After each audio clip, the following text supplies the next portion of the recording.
This week the focus was getting the sails on the boat, especially with the weather window we've had. So the Doyle guys got a crew of boys up here and we started fitting the sails, and so far everything's going really well. It's a super yacht that doesn't have any conventional propulsion, it's all electric, and the boat needs to generate all its own energy basically. So it needs to sail to do that, and it needs to sail really reliably and efficiently. So the whole sail plan and rig, and in general the yacht, has been designed around that process. And one of the requirements was it needed to be able to get under the Panama bridges. So the rigs are limited in height, and that means that the sails have been designed especially to maximise area and performance based on their shape.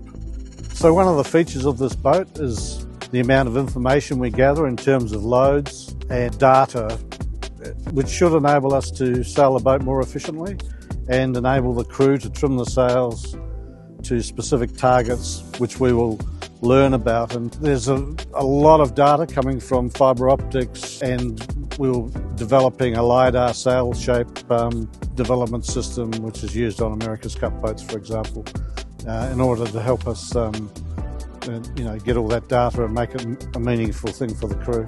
One of the things we decided pretty early was the boat was going to have slab-reefing mainsail systems as opposed to in-boom furling, purely from the point of view that we cannot afford to have an issue with a mainsail being damaged or something like that, and which would restrict the boat from sailing efficiently. Yeah, so we're going to be sailing a lot to regenerate power on board. So the sail plan's been made to maximise in all wind conditions. So main and mizzen are both slab reefing. We're able to put 3 reefs in the main and 2 in the mizzen. We've got a trysail which we can fly off the main in heavy weather, and there's a utility sail if either the main or the mizzen got damaged, and we could hoist that up. And then we've got a varied head sails, so mizzen jib, mizzen staysail for the mizzen.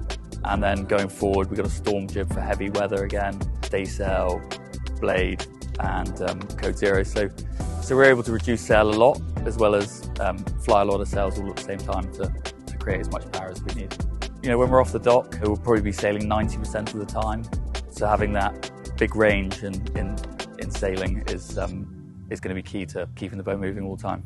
And going forward, we're looking to try and optimise, learn every time we go sailing and try and optimise more and more so we can generate as much power as possible, really.